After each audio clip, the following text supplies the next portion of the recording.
Good evening and welcome to WMBD News. I'm on the record. I'm Shabnam Dinesh. It's where we sit down with community leaders, lawmakers, and newsmakers about issues that matter to you on the record. And of course, student debt is one of the biggest financial stressors for college students across the country, including right here at home. A new federal policy will allow the government to garnish wages from borrowers who default on their student loans.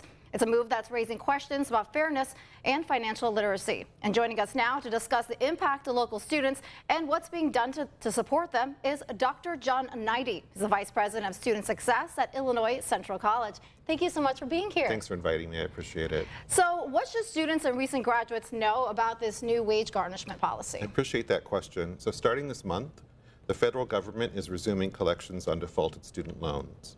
That means nearly 200,000 borrowers have started receiving notices, and their federal benefits like tax refunds could be garnished.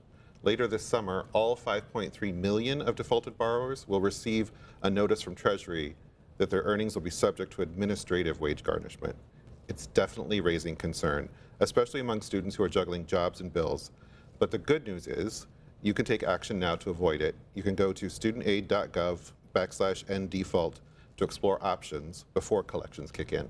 And here at home, how is Illinois Central College, helping students avoid default in the first place? ICC is very focused on prevention and support. We help students understand borrowing before they ever take out a loan, and we follow up regularly through their time with us.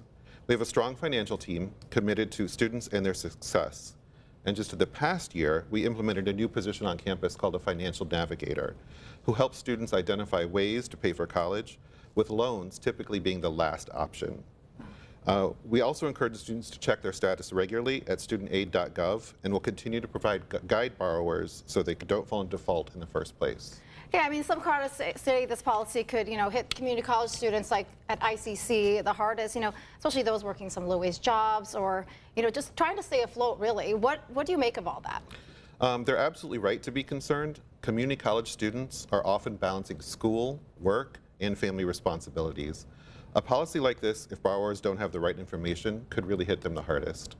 That's why access to clear guidance and affordable repayment plans is critical. The Department of Education has added support and longer call center hours, but more importantly, we need a system where repayment fits the real-life circumstances of our students.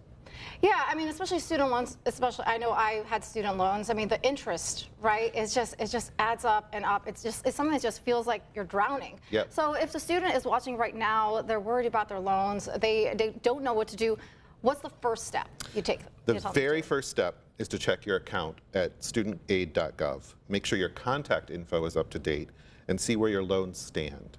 If you're in default, don't panic. There are real solutions. Contact the default resolution group or get into an income-driven repayment plan. The worst thing you can do is ignore it. Help is available, and taking that first step can protect you and your paycheck in the future.